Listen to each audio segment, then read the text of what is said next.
Hey guys, it's Danny. Today I'm gonna show you my Dendrobium Phalaenopsis collection. It is not an impressive collection, I have 6, but considering that I only had 1 when I moved here, it's quite the improvement. So in one of my past videos I asked you guys if you are interested in these orchids. They are very popular on the market, particularly the hybrids that I'm gonna show you and I will talk about. And you are all very excited for more videos on these orchids, since I really didn't have many of them in the past either. So I've taken your request into account and I purchased myself a whole lot of Dendrobium Phalaenopsis. So I'm gonna show you all of them, talk a little bit about them because we do have IDs for all of these guys. So let's start with that. A quick tip for you guys, you'll find a link in the description for a store or actually a nursery called Sanook Dendrobiums. They only specialize in Dendrobium Phalaenopsis, and as far as I know, for Europe, they are the most popular nursery. In all of the hybrids they have, you can find them with different labels, but they're the very same hybrids, and so far I didn't find in the stores any other hybrids. So because of this, we do have IDs for all of them. We have one that still has blooms.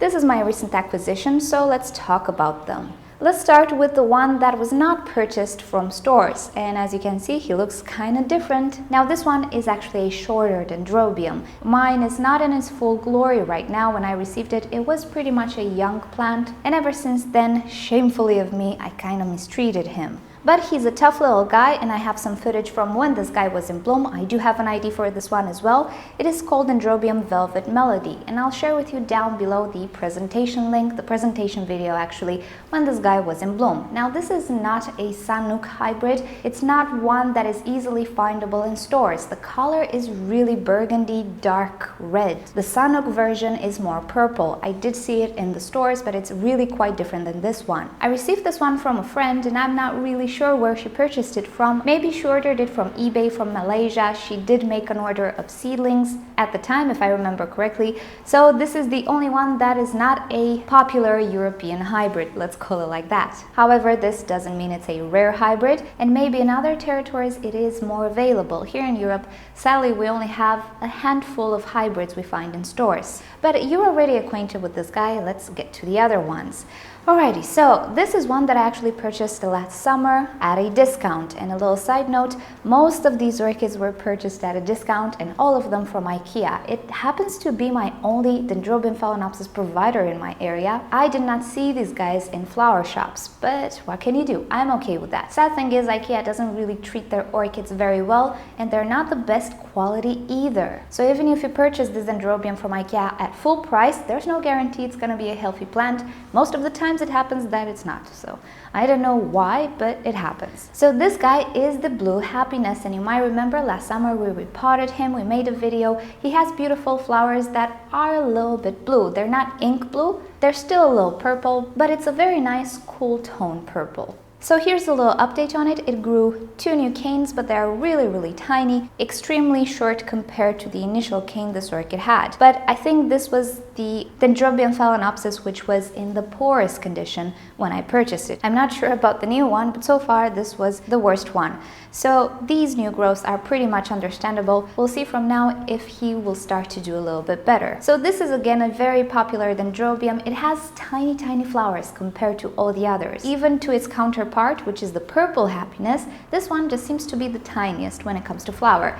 Nonetheless, the shade is really beautiful and I do love it. And at full potential, it can create quite a nice flower display. It can produce quite a multitude of flowers. So even if they're tiny, the display with the flower spikes can be quite showy. Okay, in the back there we have the Dendrobium Purple Happiness, which is very similar to the Blue Happiness. But of course it has a different shade of purple, and this one is more warm tone and the color seems to be a little bit more solid. This one was in a bit of a better shape when I purchased it. It was full price. I didn't purchase it at a discount, but for IKEA, full price means it still has flowers. So it didn't really reflect the health of the orchid, but it was a lot better than the other one, and it shows. It produced a cane which is still a little bit tinier than the previous cane, but nothing compared to these growths. You can see the difference. This one did quite well, but it already had a few roots. So the Purple Happiness is really similar to the Blue Happiness. The flowers are just a little bit bigger and the color seems more solid. Both of these orchids have a very mild fragrance. I wouldn't put them in the fragrant orchids category because I do have some other examples that just put out a stronger fragrance, but they do have a little floral fragrance to them, so that's a little bonus. From the two, I kind of prefer the purple happiness because the color is solid and it just seems it's more vivid. Other than that, shape-wise, they are pretty similar. There are those Dendrobium Phalaenopsis that have very broad leaves, and I have one of them, but these ones are kind of intermediate. Of course, they can grow pretty tall. These hybrids are pretty massive in comparison to other Dendrobium Phalaenopsis, let's say that one, and even in comparison to the Polar Fire, which I had in the past, but again, it was a tinier Dendrobium. These guys can grow quite tall. I don't consider them space savers, so you would really have to like them if you have a limited space, because they can get quite tall, they can get a little bit bushy, the leaves are not tiny as you can see, so they do require a little bit of space. But if you like them for the flower display, it is totally worth it because they do create a multitude of flowers on a tall flower spike, and it's really just a joy when they bloom. When they're not in bloom, I have to say they're not my favorite, and if I didn't have so much space, I would probably not buy a lot of Dendrobium Phalaenopsis, reason why I didn't have many of them until now. Alrighty, let's get to the next one. Alrighty, this Dendrobium, when I purchased it, it had spent flowers, but I did manage to see the colors, and judging by its shape, I think this is the Dendrobium Snow Surprise or White Surprise. I need to check the Sanuk website. On the site, you will see there are two white Dendrobium Phalaenopsis, but one of them has slender leaves. This is a broadleaf one. And another one that is very similar to this one, I don't have it, is the Burana Green. I'm really looking for that one. I had it in the past, lost it. It's a pure green, very nice apple green Dendrobium Phalaenopsis. Really dying to have one. But this was a really good find. I have here two plants actually. This is one of the plants with the new growth, and this is the other plant that had the flower spike, which I cut because it was spent. Now this one I purchased at a discount once again. I was a little bit lucky because the root system is not the poorest. Now it's not the healthiest either. Now as you can see, these roots are not in tip-top condition, but they're not dead. Usually these orchids don't really lose roots all that fast, so I'm hoping they will continue to grow and branch out. So not in tip-top condition, but definitely better than the other ones. So paying €4.50 for this one seemed like a very good price. I have this new growth here, which will start to produce roots. I suspect they did have some snails as well because the new roots are very damaged, they're very short. So something must have happened. Either it was snail damage or simply they didn't take care of these orchids properly. IKEA doesn't really take care of their orchids, which is sad, but you know, what can you do? It is a rewarding journey when you purchase an orchid in not such a good condition and then you bring it to health and it rewards you with a nice display of blooms. So at least for that, I think the price is worth it for this orchid. Now this one creates a nice display of blooms. They're completely white, yes, but they are bigger. Definitely bigger than the purple and the blue happiness, and they have a more rounded shape to them. And judging by how big this orchid is, the flower spike is really tall as well, so it's quite worth it. If you enjoy pure white flowers, then I think this will catch your attention when you see it in bloom. And pretty much that's the reason why I purchased it. Alrighty, this big boy right here is something I had in the past as well. This is the banana chocolate, and I purchased it because in the past I really had the impression that this orchid has a slight banana scent to it. Now I don't know if it was a little bit of inception because of the name, but I really wanted to have this one, and it was the only banana chocolate that I found discounted. This guy is in really poor condition. This is all the roots this orchid has. There's really nothing in the pot. It's just medium. So yeah, this is not a very healthy orchid. But these orchids seem to be quite resilient, at least in the first attempt. If you continue to stress them, I find that they're not very resilient if I compare them to something else, like a Cattleya, for example, or even an Oncidium, so they're not as resilient. But for a first attempt, a first round of stress, they do seem to bounce back quite nicely.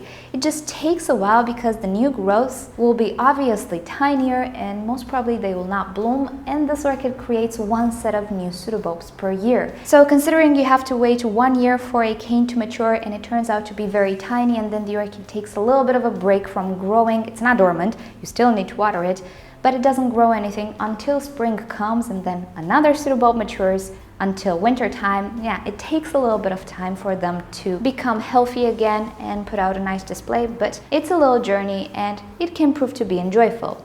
So this orchid creates really nice buttery colored flowers with a very dark purple center, but a display of these flowers looks very nice because the spikes are pretty tall and the flower count can be in the 20s actually. Now a trait of this one, which the other ones don't have, is a little striping on the cane. Now the only one that I have with these stripes is the Velvet Melody, but the stripes are not so evident, but on the Banana Chocolate they've always been very evident, and I really like it. For whatever reason I find it pretty classy. It's like he's dressed in a suit, right? Yeah, crazy imagination here, but pretty much I purchased this one because of that fragrance and the showiness of the blooms, but I'm not expecting blooms from this guy this year. Who knows, I might be wrong. I will try my best, but there we go.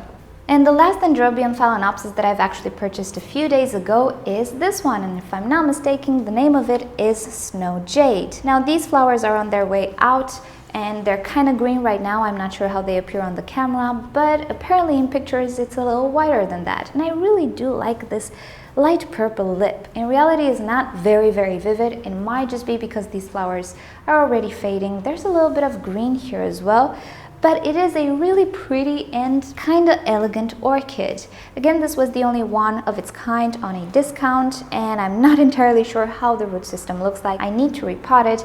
I suspect it's not gonna be the happiest orchid. So in the past, I think I only had 3 Dendrobium Phalaenopsis. I had the, of course, Banana Chocolate, the Polar Fire, which I'm still looking for. It is a gorgeous one, and also the Burana Green. You will find it on the Sanuk website as Anna Green.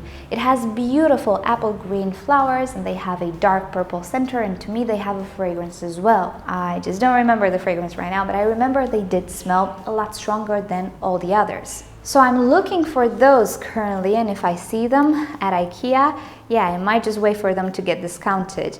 And it's not that I don't want to pay full price for an orchid, I just believe the orchids IKEA has, at least the Dendrobium Phalaenopsis, and not only the Nelly Eilers and the Miltoniopsis as well, they already arrive in a pretty questionable condition. I don't really know how this happens, so I'm not okay with spending that much money on an orchid which is not in good condition. I'm not saying tip-top condition, but at least good. So I'm just waiting for them to get discounted. €4.50. It's a perfectly good price for what you're getting for this type of orchid. So I will keep an eye out for those Dendrobiums, and I also want another one. I'm dying to have this one. It is called the Dendrobium Inobi Purple Splash. This is an orchid which I don't find available in flower shops or IKEA or any other stores. I need to order it online. It has really beautiful, gorgeous white flowers, and the color pattern on it is really beautiful. I'm not entirely sure if it has a fragrance. I don't really care about that aspect because the flowers are just so pretty. So that one is somewhere on the top of my wish list, and we'll see what the spring brings. But for now, this is my Dendrobium Phalaenopsis collection. And PS, you might have already seen that I am using some decorative containers. I went to purchase white containers, did not find one. So I just got a few colored ones. As you can see, I'm trying to go for pastel colors just to see how it looks like. Judging from your comments, you do prefer white pots. I do too, but they're just so hard to find. I did not expect that. So we'll see how these work. Let me know down below. Are you okay with these colors? I definitely prefer them to these pots. I'm getting emotionally involved in the whole clay pot situation. It's not good, just my own 2 cents. Don't take me seriously. But yeah, let me know what you think about these colors. And thank you so much for watching this video. Hope you've enjoyed it. If you did, give it a thumbs up. If you hated it, give it a thumbs down. You know the drill. Subscribe to my channel for daily orchids and plants videos, and don't forget to turn on notifications so you never miss a video. And with that said, I'll see you all tomorrow. Bye! So the catasetums will need repotting pretty soon because they're already starting new growths and they're shedding leaves and starting new roots, and I would really like to repot them before the new roots start. But I have a problem. Since I'm using clay, the temperature inside the pot will not be very high, and this is because of the clay property to actually stay cooler, which is good in my environment. But then again, I wanted to use slow release fertilizer, which is dependent on temperature. So here's my issue. Will I have high enough temperature in my catasetum pots for that fertilizer to actually activate? I'm trying to research on that, but if you have any ideas, just let me know down below. If you know what the temperature in which that fertilizer starts to become active, let me know down below.